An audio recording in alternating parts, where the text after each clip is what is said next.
नमस्कार। यहाँहरु सबैलाई आजको हेल्थ बुलेटिनमा स्वागत गर्दै तपाईहरुको अघि आजसम्मका हाम्रो सिक्किमका कोभिडको सम्पूर्ण सिनारियो लिएर आइरहेछु, जुन यस प्रकार छ। र आजसम्मको total number of test done हेर्नु पर्यो भने 2,19,337 पुगेको छ भने यसमध्ये तपाईको टोटल कन्फर्म केसेस डे 1 देखि आजसम्म 28,726 आएको छ र टोटल रिकभरी भएको केसेस 26,018 हाम्रोमा आएको छ।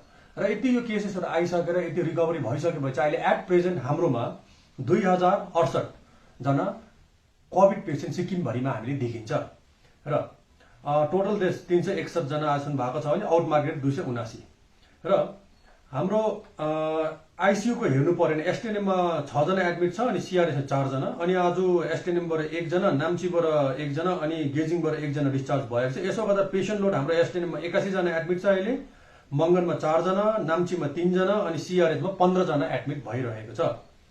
र यसपछि तपाईको हाम्रो कोभिड केयर सेन्टरबाट डिस्चार्ज भएको कुरा गर्नु पर्दा फरेस्ट गेस्ट हाउसदेखि 1 जना डिस्चार्ज भयो, नाम्ची गर्ल्स स्कुलबाट 1 जना भएको छ, चिसोपानीबाट 1 जना डिस्चार्ज भएको छ। सो यसो गर्दा 3 जना हाम्रो कोभिड केयर सेन्टरबाट डिस्चार्ज भयो र एट प्रेजेन्ट हाम्रो कोभिड केयर सेन्टर विभिन्न पेड र जुन चाहिँ फ्री छ त्यसको पेशेन्ट लोड कति रहेछ भने हेर्नु पर्दा पाल्जो स्टेडियममा तपाईको 15 जना एडमिट छ, सरमसामा 11 जना, फरेस्ट गेस्ट हाउसमा 6 जना एडमिट छ, नर्सिङ स्कुल डीसीएचसी मा 5 जना छ, नाम्ची गर्ल्स स्कुल साउथमा 12 जना छ, कामराङ कलेजमा 3 जना, चिसोपानीमा 3 जना, समिट गोल्डन क्रेसेन्ट सिच्चेमा 4 जना अनि टिस्टा ऊर्जा कोभिड केयर सेन्टरमा 2 जना अहिले आइसोलेसन आफ्नो कम्प्लिट गरिरहनु भएको छ। सो यसपछि हाम्रो होम आइसोलेसनको कुरा गर्नु साउथ र नर्थबाट आज डिस्चार्ज छैन, वेस्टबाट 59 जना डिस्चार्ज भएको छ भने रुरल इस्टबाट 35 अनि अर्बन इस्टबाट 40 जना भएको छ।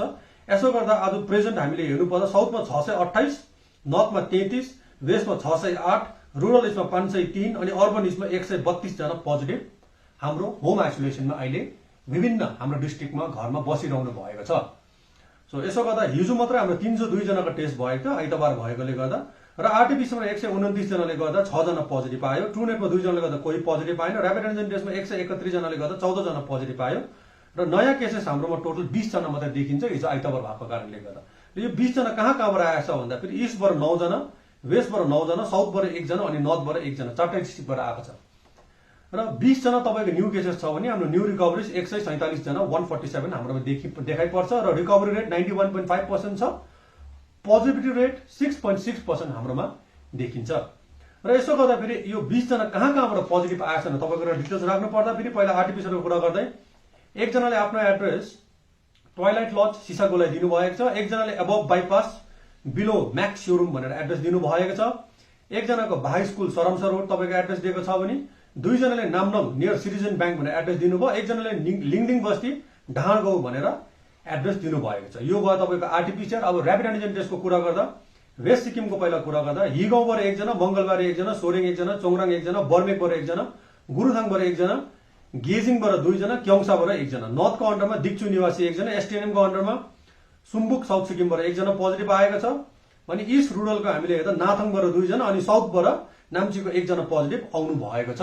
सो यसो गर्दा फेरि 20 जना जो पोजिटिभ आउनु भएको छ, आरटीपीसीआर 16 अनि र्यापिड एन्टिजेन टेस्टमा 14 जनाको आँकडा यहाँ कम्प्लिट हुन्छ र यो आँकडा यहाँ कम्प्लिट भएपछि हाम्रोमा जुन चाहिँ भ्याक्सिनेसनको डिटेल छैन किनकि हिजो छुट्टी भएकोले गर्दा भ्याक्सिनेसन डे अफ हुन्थ्यो र यहाँनिर हामीले हिजो 1 जना 2 जना को यहाँ ट्र्याक भएन भनेर भनेको थियो र 1 जना जो डाँडागाउँ हामीले तादुङको 29 वर्षको पुरुषको स्विच अफ छ फोन भनेर भनेको थियो, उहाँको ट्र्याक भइसकेको छ र उहाँ यहाँ डाँडागाउँको एड्रेस आफ्नो साथीको एड्रेस दिनुभएको रहेछ। उहाँ वास्तवमा नाम्चीको निवासी हुनुहुँदो रहेछ र नाम्चीको एड्रेस ट्र्याक भएपछि हामीले नाम्चीको हाम्रो काउन्टर पार्टलाई त्यहाँ भनिसकेको छ त्यहाँको एडमिनिस्ट्रेसनलाई, तर त्यहाँनिर घर कन्टिन्यूहरू गरेर आशाले त्यो अरू गर्नुपर्ने काम पनि गरिसकेको छ।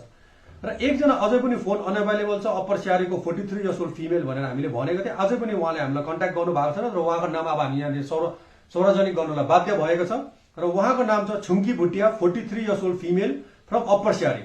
तपाईले हामीलाई कन्ट्याक्ट गरिदिनुहोस्, 43 years old female Chhungki Bhutia from Upper Syari, तपाईले हामीलाई कन्ट्याक्ट गरिदिनुहोस् र तपाईको त्यहाँनिर दबाई पानी प्राइमेरी कन्ट्याक्टहरुको कुराहरु हामी त्यहाँ राख्नुपर्ने हुन्छ र तपाईकोमा हाम्रो कुनै पनि खबर आएको छैन तपाईले त्यहाँका आशालाई या तपाईको त्यहाँको नजिकैको स्वास्थ्य केन्द्रलाई या अथवा तपाईले 102 108 मा स्टेट हेल्पलाइन नम्बरमा फोन गरेर तपाईले हामीलाई खबर गर्न सक्नुहुन्छ। र यो जुन चाहिँ हाम्रो स्टेट हेल्पलाइन नम्बर 102 एन्ड 108 छ यो एकदमै तपाईको 24 घण्टा खुल्ला बस्छ र तपाईले यहाँ फोन गरिदिनुस्। तर एउटा कुरा याद गरिदिनुस्, यहाँनिर दुईटा फोन मात्र छ 102 108 मा, सो यो दुईटामा गर्दाखेरि एट अ टाइम तपाईँको दुईटा कल लाग्छ, त्यहाँदेखि जाँदा अलिक वेटिङमा जान्छ, तपाईँ त्यति बेला चाहिँ अलिकति धैर्य धारण गरेर बसिदिनुहोस् भनेर तपाईँलाई म रिक्वेस्ट गर्न चाहन्छु। किनकि सबैको फोन इम्पोर्टेन्ट हुन्छ, हाम्रो क्राइसिस हेल्पलाइन नम्बरमा पनि तपाईँले फोन गर्न सक्नुहुन्छ। फोन गर्दाखेरि के हुन्छ, अलिकति एउटाको फोन एन्गेज भएर अर्कोलाई काउन्सिलिङ गर्दै सबैलाई हामीले टाइम दिनुपर्ने हुन्छ। त्यसले गर्दाखेरि तपाईँले अलिकति धैर्य धारण गरेर कोअपरेट गरिदिनुहोस् हामीसँग, जुन चाहिँ आजसम्म तपाईँले गरिरहनु भएको छ हामीसँग। र अर्को कुरा तपाईँको यहाँ सबसे इम्पोर्टेन्ट हामीले बारम्बार भनिरहेको छ, जुन चाहिँ अहिले भन्दा जुन चाहिँ यो सेकेन्ड वेभ अझै सकेको छैन, यसमा अझै पनि कोभिडको केसेस घरिघरि आइरहेको छ भनेर भन्दैछ। जस्तो हिजो साउथको धेरै जग्गाबाट तपाईँको नयाँ नयाँ केसेसहरू धेरै जग्गाबाट 28-28वटा केसहरू त्यस्तोहरू आएको छ। सो यस्तो केसेसहरू आउँदाखेरि हामीले एउटा कुरा क्लियर बुझ्नुपर्ने, जब पनि एउटा बिमारी फैलिँदैछ कहीँ न कहीँ हाम्रोबाट चुक भएको हुन्छ, त्यसले गर्दा हामी पोजिटिभ भयो। र हाम्रो लागि हाम्रो अपोजिटमा बसेको हरेक मान्छे या साइडमा बसेको मान्छे हामीले उहाँलाई पोजिटिभको रूपमा लिनु पर्यो, किनकि हामीले हाम्रो मास्क राम्रोसँग लाउनु पर्यो, सबै कुराहरू याद गर्नुपर्ने हुन्छ। सो यो कुराहरू हामीले विचार गरौँ र यो सबैमा रोकथाम गर्नुको लागि सबसे राम्रो कुरा के हो, अनि जुन चाहिँ तीसरा लहर आउने कुरा छ त्यसबाट रोकथाम गर्ने के हो। सो यो सबैमा तपाईँको कोभिड एप्रोप्रिएट बिहेभियर सबसे इम्पोर्टेन्ट हो। कोभिड एप्रोप्रिएट बिहेभियरमा ज्यादा कुरा छैन, तपाईँको 5-6 कुरा मात्र। सबसे इम्पोर्टेन्ट तपाईँको 1 नम्बरमा हामीले भन्छ मास्क सही प्रकारले सही तरिकाको मास्क लाउनु, यो एकदमै अनिवार्य छ। मास्क फाटेको टुटेको यस्तो मास्कहरू, भिजेको मास्कहरू, पुरानो मास्कहरू लाउनु हुँदैन, पतला मास्कहरू लाउनु भएन। अहिले डबल मास्किङ भयो, भित्रबाट तपाईँको सर्जिकल मास्क, त्यसको माथिबाट लुगाको मास्क।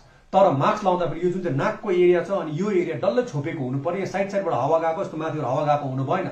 कतिले N95 मास्क लाउनुहुन्छ, ठिकै छ तपाईँले लाउनु भयो, यसमा केही भन्नु छैन। तर N95 मास्क लगाइसक्दा तार यसो गरेर यहाँबाट ग्याप भइरहेको हुन्छ, त्यस्तो हुनु भएन, त्यसले गर्दा बिमारी लाग्न सक्छ। यो पनि तपाईँहरूले विचार गरिदिनुहोस्।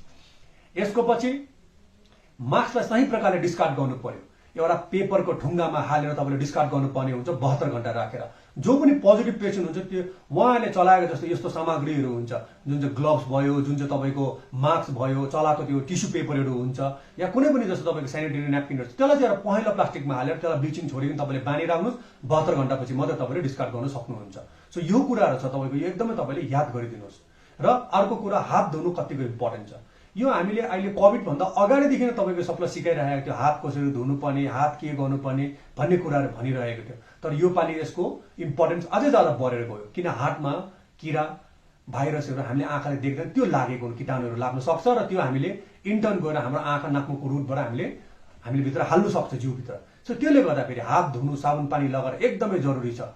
यही कारणले भनेको 20 सेकेन्डभन्दा ज्यादा साबुन पाएन भने मात्र सेनिटाइजर लगाएर हातलाई सेनिटाइज गर्नुहोस् भनेर तपाईँलाई यहाँ रिक्वेस्ट तपाईँहरूलाई। र यसको पछि जुन चाहिँ तपाईँको आँखा नाकमुख छुने त्यो मैले अहिले यहाँ कभर गरिहालेँ।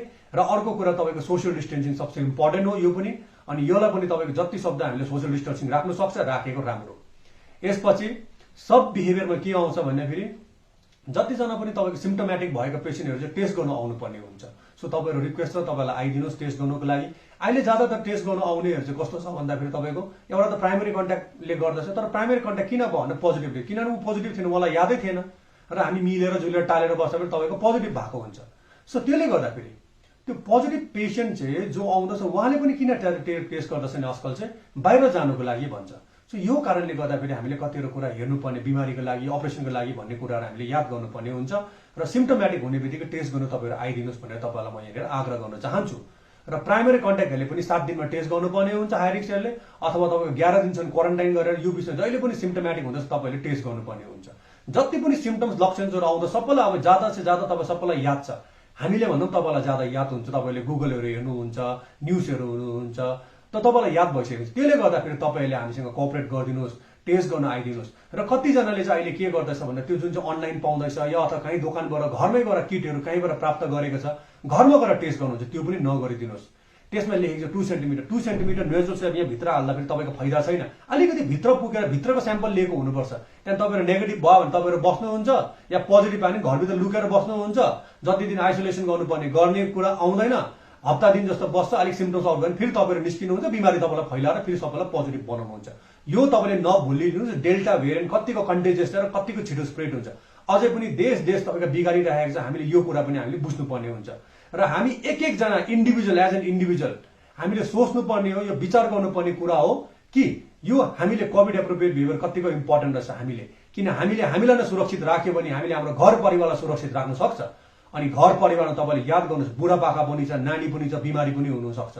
सो उहाँहरूलाई आजसम्म पनि बिमारी भएको चाहिँ हामी बाहिर काम गर्नेले घरभित्र बिमारी लिएर आउँदाखेरि सारेको कतिजना बित्नु पनि भयो। अनि यो एउटा इरिपेरेबल लस हो, यो कुरा पनि हामीले भुलिनु हुँदैन। हामीले एम्पेथी गरिराखेर अरूलाई पनि हेर्नुहोस्, आफूलाई अर्को जग्गामा राखेर कतिको नोक्सानदायक हुँदो रहेछ। कतिको घरमा एउटा तपाईँको भोइड भन्छ, एउटा भ्याक्युम जस्तो आउँछ, कोही मान्छे बितेर गइसक्यो, यो कुरा तपाईँले याद गरिदिनुहोस्। अनि यसको पछि तपाईँको घर परिवार सुरक्षित बस्यो भने गाउँ समाज सुरक्षित बस्छ। गाउँ समाज हरेक जग्गाको गाउँ समाज तपाईँको यो प्रकारले सुरक्षित बस्न सक्यो भने हाम्रो मातृभूमि, हाम्रो राज्य, प्यारो राज्य सिक्किमलाई नै हामीले कोभिड मुक्त बनाउन सक्छ अनि सबैलाई सुरक्षित राख्न सक्छ भन्दै आजको बुलेटिन म यही राख्न चाहन्छु। Protect all and protect yourself. Thank you very much.